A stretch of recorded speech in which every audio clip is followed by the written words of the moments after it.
নমস্কাৰ news Assam 24x7 এটাৰ বাতৰিলৈ মই ৰিকি বৰাই আপোনালোকক স্বাগতম জনাইছোঁ। আগবাঢ়িছোঁ বাতৰিৰ মাজলৈ।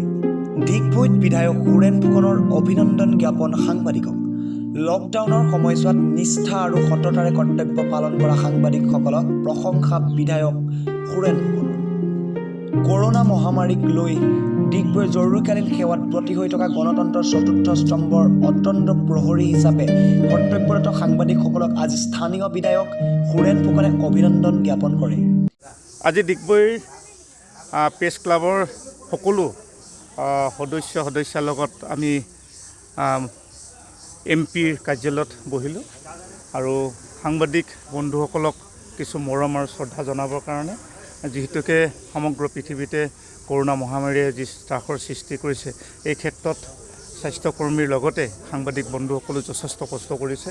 দিনে নিশাই কষ্ট কৰি আৰু আমাৰ মাজত সজাগতা সভাত তেখেতসকলে যিখিনি কৰোণীয় যিখিনি উপদেশ বক্তব্য আগবঢ়াইছে, লিখিতই হওক বা আমাৰ মিডিয়াৰ দ্বাৰা হওক, মই বিশেষকৈ তেখেতসকলক ধন্যবাদ দিছোঁ। আৰু এইটো সময়ত আমি সকলো মিলিত প্ৰচেষ্টাত কৰোনাৰ বিৰুদ্ধে যুদ্ধ কৰিব লাগিব। আৰু ইতিমধ্যেই ডিগবৈ কলেজত, ডিগবৈ আমাৰ CHCত, ডিগবৈ ইণ্ডিয়া ক্লাবত 3টাকৈ আমাৰ কেন্দ্ৰ বহোৱা হৈছে আৰু প্ৰতিটো এই আটাইকেইটা চেণ্টাৰৰ ভিতৰত সমষ্টি ৱাইজত সভাপতি বিধায়কক যোৱাকালিৰ পৰা নিযুক্তি দিয়া হৈছে আৰু আমাৰ তত্বাৱধানতে থাকিব।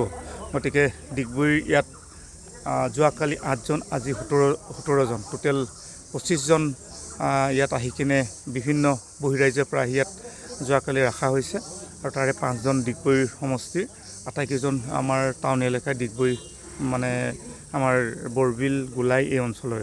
গতিকে আমি আশা ৰাখিছোঁ, গতিকে এখন দীঘলীয়া যুদ্ধ হ'ব আমাৰ মানৱ জাতি আৰু কৰোনাৰ ভাইৰাছৰ বিৰুদ্ধে। গতিকে আমি মানৱ জাতিয়ে আমি জয়ী হ'ব লাগিব।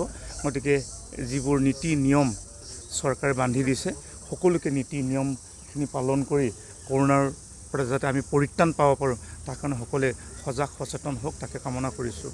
ডিগবৈৰ পৰা দীপাংকৰ শৰ্মাৰ ৰিপৰ্ট, নিউজ অসম 24x7।